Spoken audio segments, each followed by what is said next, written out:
At exactly 8:13 a.m., a flash erupts near the fault line west of Bakersfield. In 0.6 seconds, the surface ignites. In 9.4 seconds, 127,000 people are gone.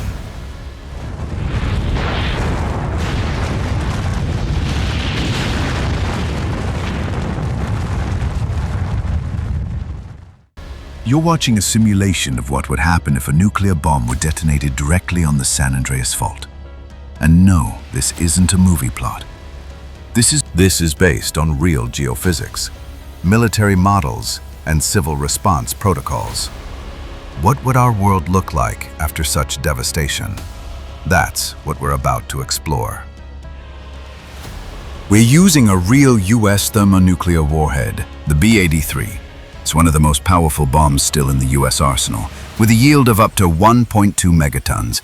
That's 80 times stronger than the largest conventional detonation in modern warfare. Capable of vaporizing everything within a 3-kilometer radius. Enough energy to power all of California for 2 full minutes. This isn't science fiction. This is a weapon that exists right now. Imagine a fireball so intense it could swallow all of Central Park in seconds. The thermal flash alone would cause third-degree burns to anyone looking in its direction from up to 20 miles away. When this bomb detonates, it creates temperatures hotter than the core of the sun, tens of millions of degrees. Everything at ground zero doesn't just burn, it vaporizes, turning instantly to gas and dust. And what we're examining isn't even the largest nuclear weapon ever created. It's actually moderate compared to the Cold War behemoths. We've chosen it because it represents a realistic scenario, a weapon that could actually be deployed. The nuke detonates at surface level, near Parkfield, a seismically active region along the central San Andreas Fault. Why there? Because Parkfield sits on the boundary of 2 tectonic plates, the Pacific and the North American, and is one of the most monitored earthquake zones on Earth. This isn't a random choice. Parkfield has experienced magnitude 6 earthquakes with remarkable regularity, earning it the nickname the Earthquake Capital of California. Scientists have installed hundreds of instruments here to study seismic activity. The San Andreas Fault is essentially a 750-mile scar running through California. It's where the Pacific plate grinds against the North American plate, moving at about 2 inches per year, about as fast as your fingernails grow. But what happens when you add a thermonuclear explosion to this already volatile boundary?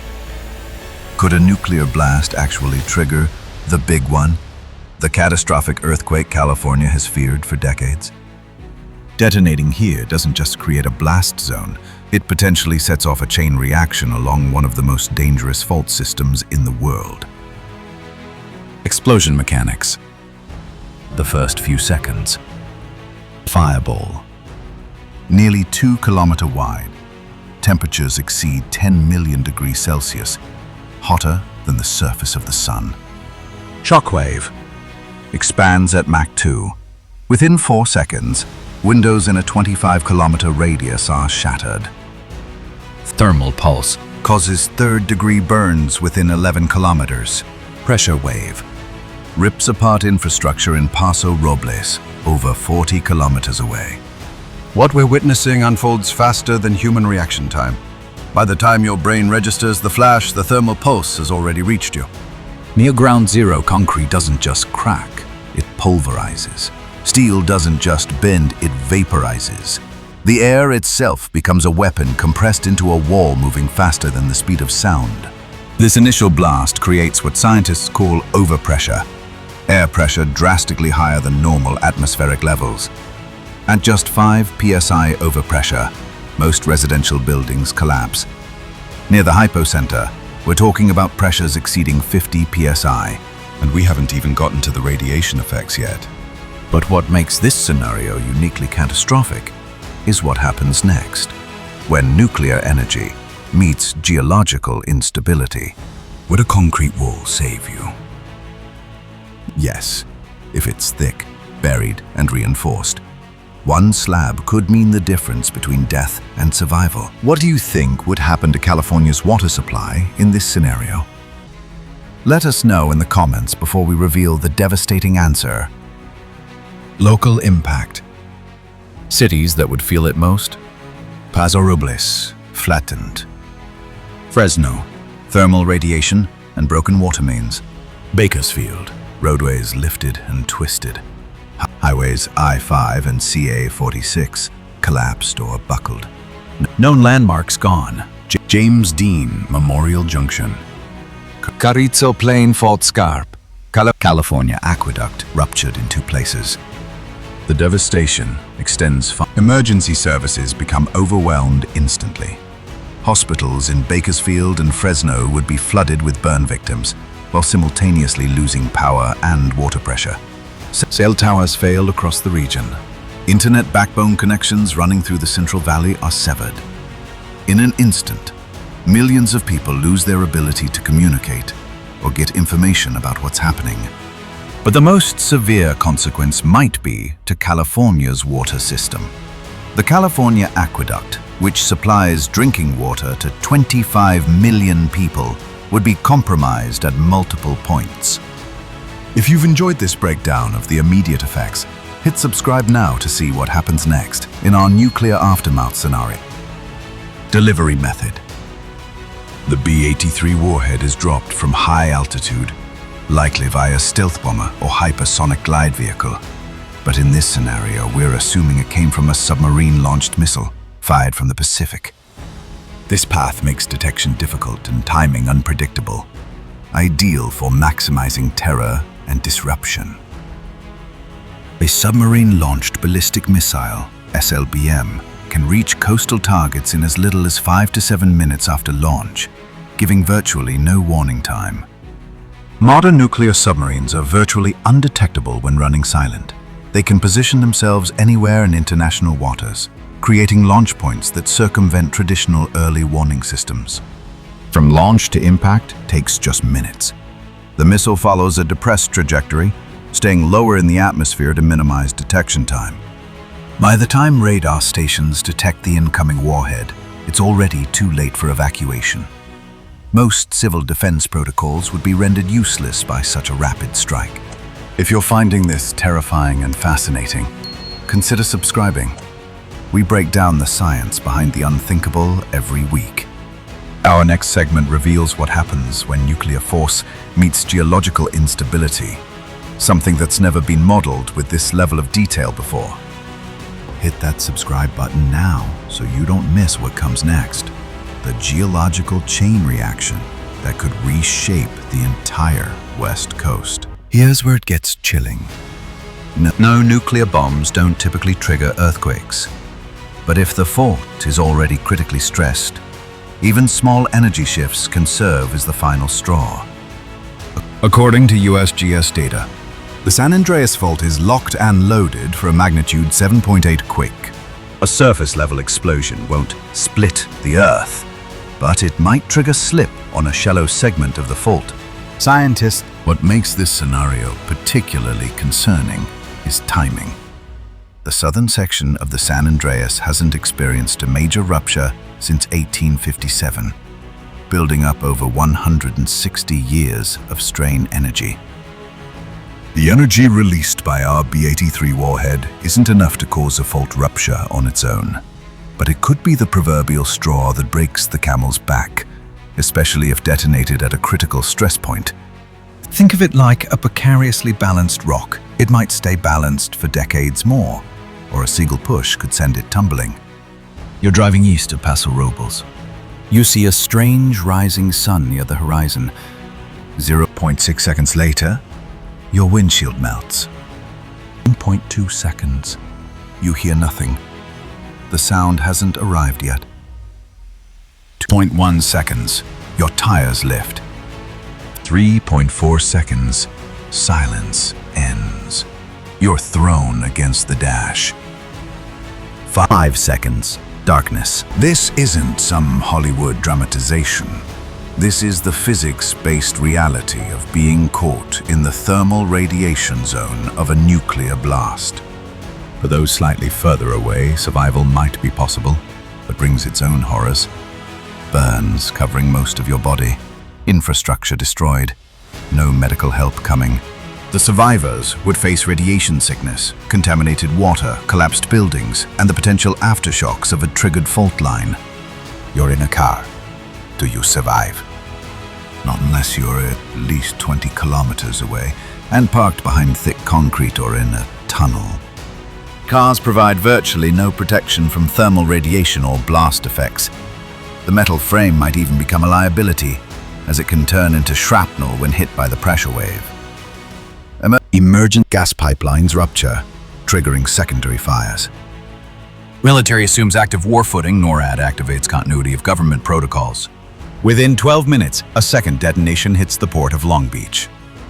NATO invokes Article 5, collective defense. Global financial markets plummet. This cascade of events transforms a regional catastrophe into a global crisis within minutes. The second strike at the port of Long Beach, America's second busiest container port, cripples West Coast shipping and supply chains. Military bases across California enter maximum alert status. Edwards Air Force Base, Naval Base San Diego, and Marine Corps Base Camp Pendleton all initiate emergency protocols. The power grid, already destabilized from the first blast, begins cascading failures. Without power, water pumping stations fail. Communications networks collapse. Nuclear response protocols are measured in minutes, not hours. By the time the second explosion occurs, US strategic forces are already preparing counter-strike options. But this isn't even the worst part. What happens 24 hours later may kill more than the explosion itself. The radiation and blast are just the beginning. The true nightmare unfolds in slow motion as fallout begins to spread across the region. And there's another disaster brewing beneath the surface. One that could reshape the West Coast forever. Fallout begins drifting northeast, riding prevailing winds into Fresno, Merced, even Sacramento. Radioactive dust contaminates crops, water, and air. 7.3 million people exposed to unsafe radiation levels within 48 hours. Hospitals overwhelmed, roads blocked by panicked evacuations. Food supply chains collapse, not from the blast, but from infrastructure paralysis. The invisible killer, radiation, now becomes the primary threat. Unlike the blast, you can't see it, feel it, or smell it. California's Central Valley, America's most productive agricultural region, becomes contaminated. This single event threatens nearly 25% of the nation's food supply. First responders face an impossible choice: risk radiation exposure to save lives or wait for proper protection that may never arrive. The medical system collapses under triple pressure: blast injuries, radiation sickness, and patients displaced from damaged facilities. Within 24 hours, the effects extend beyond California. Nevada, Arizona, and Oregon begin receiving refugees. FEMA resources, already stretched thin from the immediate blast response, cannot handle the displacement of millions. Inside, brick or concrete walls. 50 to 70% survival rate at 10 kilometers. Underground bunker, 90% survival. In a wooden house near the blast, 0%. Glass buildings. Shrapnel and overpressure kill radius extends to 15 kilometers. Your best move? Lie flat. Find something thick, away from windows. Distance is your greatest ally. Each kilometer between you and ground zero exponentially increases survival odds. Time is the second critical factor. If you survive the initial blast, you have about 15 to 20 minutes before fallout begins. This is your window to find better shelter or improve your current position. Shielding is your third ally. The denser the material between you and radiation, the better. Lead is ideal, but concrete, earth, and water all provide significant protection. Remember, Fallout radiation decreases by 90% after 7 hours and by 99% after 2 days. If you can shelter effectively for 48 hours, your survival chances increase dramatically. These aren't action movie tips. They're based on actual civil defense protocols and nuclear physics. Knowledge that could literally save your life. But what if this wasn't an attack? What if it was an accident? Or worse, a miscalculation? In many ways, that would be even more terrifying, because miscalculations can spiral out of control. Global response. Satellites confirm detonation was deliberate, not an accident. Russia, China, France begin moving subs. NATO issues DEFCON 2 alert, one step before nuclear war. UN Security Council emergency session is deadlocked.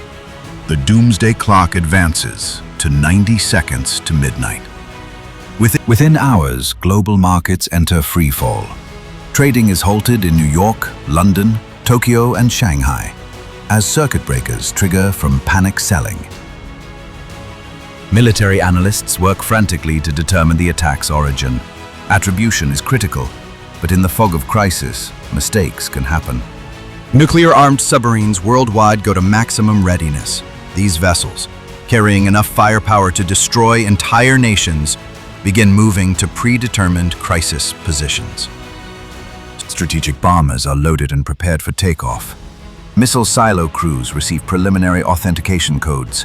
The world teeters on the edge of full-scale nuclear exchange. 2 seconds. 4 seconds. Shockwave hits outer suburbs. 10 seconds. Fallout lofted into upper atmosphere. 1 hour. First evacuation orders. 12 hours. Radiation reaches Central Valley. 24-hour. Global military movements intensify. This compressed timeline shows how quickly events unfold. From the instant of detonation, there's a cascade of effects, physical, medical, and geopolitical, that rapidly spread outward. Don't run to the window. Don't use your phone unless to get official alerts. Go to a basement or underground garage. Stay sheltered for at least 72 hours unless told otherwise. If you're caught outside during the flash, drop to the ground immediately. Cover exposed skin. Don't look at the flash. If you survive the initial blast, your priority becomes avoiding fallout. Remove outer clothing before entering shelter. Wipe exposed skin with wet cloths. Shower if possible. Remember, radiation levels drop dramatically with time. What would be fatal on day 1 might be survivable by day 3. If this happened in your city, let us know in the comments and subscribe for the next scenario. Because next time, we simulate a hydrogen bomb over Paris. This isn't just disaster entertainment. It's understanding the physics of the unthinkable. Knowledge that hopefully none of us will ever need to use. If you found this analysis valuable, hit that subscribe button now and share this video with someone who appreciates the science behind world-changing events.